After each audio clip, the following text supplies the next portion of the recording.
Hi hello అందరికి నమస్తే. నేను మీ జర్నలిస్ట్ రవీందర్.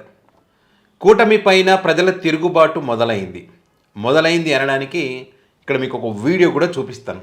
ఆ వీడియోలో టీడీపీ ఎమ్మెల్యే ఒక మహిళ తన సమస్య చెప్పుకోవడానికి వస్తే, నేను ఎవరనుకుంటున్నావు, నా సంగతి తెలుసా, ఎవరనుకొని మాట్లాడుతున్నావు, తమాషా చేస్తున్నావని ఆ మహిళను ఉద్దేశించి సీరియస్గా మాట్లాడారు. మరి ఆ మహిళ ఏం చేసింది? నువ్వు ఎమ్మెల్యేవని తెలుసు, అయితే ఏంటి, చంపేపిస్తావా? సో ఇట్లా వారి మధ్య పెద్ద డిస్కషనే నడిచింది. చివరికి ఏం జరిగింది ఈ వీడియోలో చాలా క్లియర్గా మనం మాట్లాడుకుందాం. సో ఒక్కసారి ఇక్కడ చూడండి.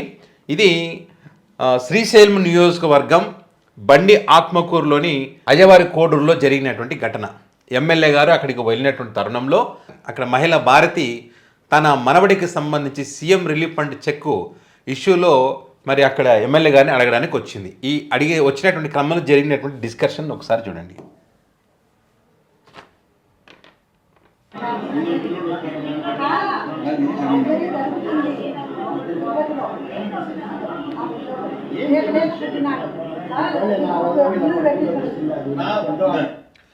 ఇక్కడ మహిళా భారత్ ఎవరైతే ఉన్నారో వీళ్ళ కుమారుడు తన మనవడికి ఈ సీఎం రిలీఫ్ ఫండ్కి సంబంధించి ఎమ్మెల్యే గారి దగ్గరికి వెళ్ళారంట. వెళ్ళినప్పుడు పట్టించుకోలేదనే విషయాన్ని ఈమె ఇక్కడ ప్రశ్నిస్తూ ఉంది.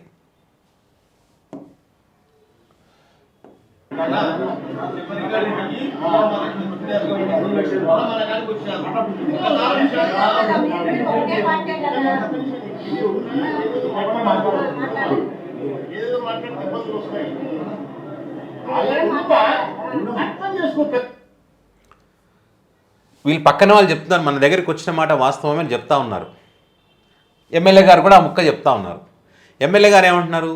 ఏదేదో మాట్లాడితే ఇబ్బందులు వస్తాయని అంటున్నారు. ఏమి ఇబ్బందులు వస్తాయి? ఏదేదో మాట్లాడితే ఏమి ఇబ్బందులు వస్తాయి? సమస్య కదని చెప్తున్నది. సమస్య వినంత ఓపిక లేదు. వినకుండా ఏదేదో మాట్లాడితే ఇబ్బందులు వస్తాయంటే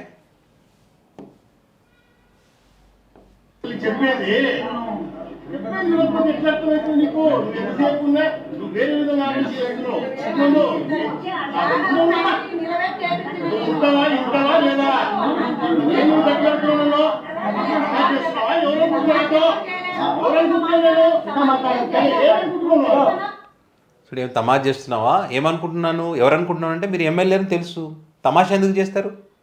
సమస్య చెప్పుకుంటున్నారు. వినేంత ఓపిక ఉండాలని చెప్పి మీరెంత కోపం అవుతున్నారు కదా. ఆమెకు మీరే చెప్తున్నారు వినాల ఓపిక ఉండాలి, లేకపోతే వినకపోతే ఎట్లా అని. మరి ఆమె చెప్పేది మీరు వినడం లేదు, వినకుండా మళ్ళీ తమాషా చేస్తున్నావా అంటే ఓటు అడగడానికి వచ్చినప్పుడు కూడా అట్లా అడిగినారా? నాకు ఓటేస్తావు, నాకు ఓటేసి తమాషా చేస్తున్నావా అన్నారా? లేదు కదా. అయ్యా అమ్మ అని కాలు గడ్డం పట్టుకొని అడుక్కున్నారు. వారి సమస్య ఉందన్నప్పుడు అట్లనే ఉండాలి. వినే ఓపిక లేదు, మళ్ళీ తమాషా చేస్తున్నావు అని చెప్పి పైగా మాట్లాడతారు అంతమంది పబ్లిక్లో. ఏమనుకుంటారు?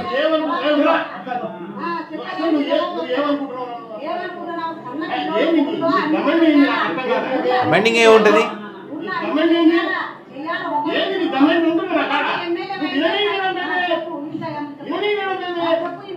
ఒక్కసారి ఎవరికైనా తర్వాత ఎంపీ కాదు, ఎమ్మెల్యే కాదు, ముఖ్యమంత్రి కూడా 3 ఏళ్ల వరకు చేయనికి లేదు. అప్పటికి నీకు తెలియదు. కాగితాలే పట్టుకోలేము, మా పిల్లలు చెప్పిన కాగితాలే పట్టుకోలేమా?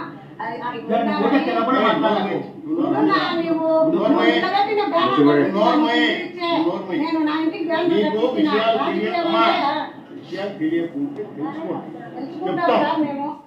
చూడండి, పక్కన తన అనుచరులను నోరు మేమని చెప్తా ఉన్నాడు. అంటే ఆన్సర్ లేదు వాళ్ళ దగ్గర. సీఎం రిలీఫ్ ఫండ్కి సంబంధించి ఒకసారి అక్కడికి వెళ్ళిన తర్వాత 3 సంవత్సరాలు పడుతుంది. ఎంపీ అయినా సీఎం అయినా ఎవరైనా 3 సంవత్సరాలు పడుతుందని చెప్తా ఉన్నారు. విషయం ఏంటంటే ఇక్కడ సరే అక్కడ టెక్నికల్ సమస్యలా ఇంకో సమస్యలని పక్కన పెట్టండి. అసలు వీళ్ళు ఇచ్చినటువంటి కాగితాలే వాళ్ళు తీసుకోలేదంట. కాగితాలే తీసుకోకుండా 3 ఏళ్ళు పడుతుంది, 4 ఏళ్ళు పడుతుంది అని ఎట్లా చెప్తారు? ఫస్ట్ వాళ్ళు ఇచ్చినట్టు పేపర్లు ఏంటి, దేనికోసం ఇచ్చినారు, ఆ పూర్తిగా చూడాలి కదా. చూసిన తర్వాత ఇది అవుతుందా కాదనే విషయం చెప్పాలి కదా.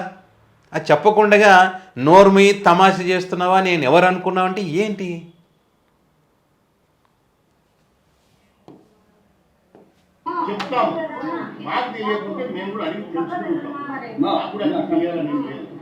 చెప్పినప్పుడు అర్థం చేసుకోవాలి కానీ నువ్వేదో ఊళ్ళో అందరి ముందు పబ్లిక్ ముందు వచ్చి ఎమ్మెల్యే క్వశ్చన్ చేసినా అది చేసినా క్వశ్చన్ చేసినా అని ఎవరి కోసం గొప్పగా చెప్పగలరా?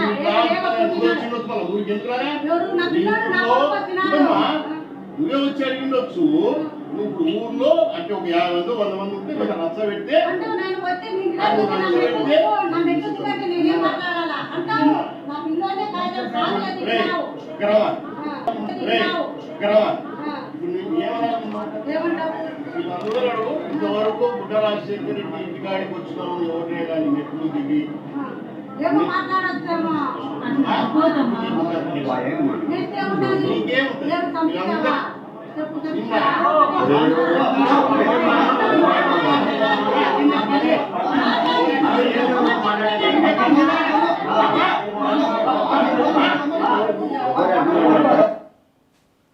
ఫైనల్గా జరిగింది అది. ఇప్పుడు నువ్వే నా ఇంటికి రావచ్చు కదా అంటే ఎవరు వస్తే ఏంటి, వాళ్ళ పిల్లోడైతే వచ్చినాడే కదా. ఎవరు వచ్చినాడే ఆడవాళ్ళు వస్తేనే సమస్య పరిష్కారం చేస్తారా ఎట్లా? సో వాళ్ళ అబ్బాయిని పంపించినప్పుడు చూసి పని చేస్తే అయిపోయే. నువ్వే వచ్చి అడిగి ఉండొచ్చు అని అంటే మా అబ్బాయినే వెళ్ళగొట్టేశారు కదా, నేను వస్తే నన్ను దగ్గర కూడా రానిస్తారా అనే క్వశ్చన్ వేసింది ఆమె. అని అంటారు ఎమ్మెల్యే గారు, నేను ఎవరినైనా అట్లా పంపించానా, వాళ్ళ కొడుకుని పంపించానని ఆమె చెప్తా ఉంది. వాస్తవం అది ఆమె చెప్తున్నది. పక్కన ఉన్న వాళ్ళు కూడా చెప్తారు ఒకసారి వచ్చారని చెప్తా ఉన్నారు. సో ఈ క్రమంలో మరి ఎమ్మెల్యే గారు మాట్లాడిన మాటలకు ఆన్సర్గా ఆమె ఏం చేస్తారు, నన్ను ఏమైనా చంపేస్తారా అన్నది. సో కోపం, ఎమ్మెల్యే గారికి కోపం వచ్చింది. అంటే ఒక 50 మంది ముందల రచ్చబెట్టి ఎమ్మెల్యే గారిని క్వశ్చన్ చేసుకోవాలని ఏదో గొప్పగా చెప్పుకోవాలని చూస్తున్నావా అని ఆమెను క్వశ్చన్ చేస్తా ఉన్నాడు ఆయన ఎమ్మెల్యే గారు. సో ఆమె అంటే నాకు గొప్పలు చెప్పుకోవాల్సిన అవసరం ఏముంది, నా సమస్య పరిష్కారం అయితే అదే చాలు కదా.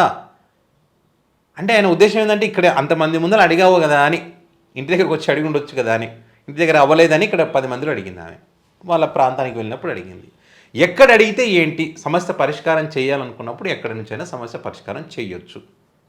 అంటే ఈ సీఎం రిలీఫ్ ఫండ్స్ కూడా రావడం లేదు అని అంటే మరి ప్రభుత్వం ఎంత అద్భుతంగా నడుస్తుందో మనం చూడొచ్చు. మంచి ప్రభుత్వం, మంచి పాలన, ప్రజలు పండగ చేసుకుంటున్నారు అని అన్నారు కదా. ఇది ఇక్కడ పరిస్థితి, వాస్తవ పరిస్థితి.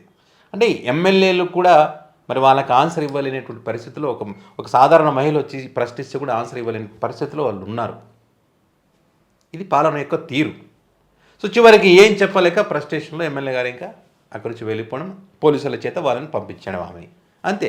ఇంకా ఆమె పని అవుతుందా? ఆమె పని చేస్తారా? చెయ్యరు. ఇంకంతే. ఒకవేళ అయ్యే ఛాన్స్ ఉన్నా కూడా పైనుంచి ఆపేస్తారు, పైనుంచే ప్రాబ్లం ఉందని చెప్తారు.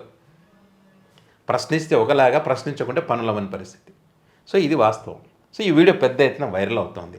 సో ఇక్కడ శ్రీశైలం నియోజకవర్గమే కాదు, చాలా ప్రాంతాల్లో ఇదే రకమైనటువంటి పరిస్థితులు ఉన్నాయి. ఇది గ్రౌండ్ రియాలిటీ.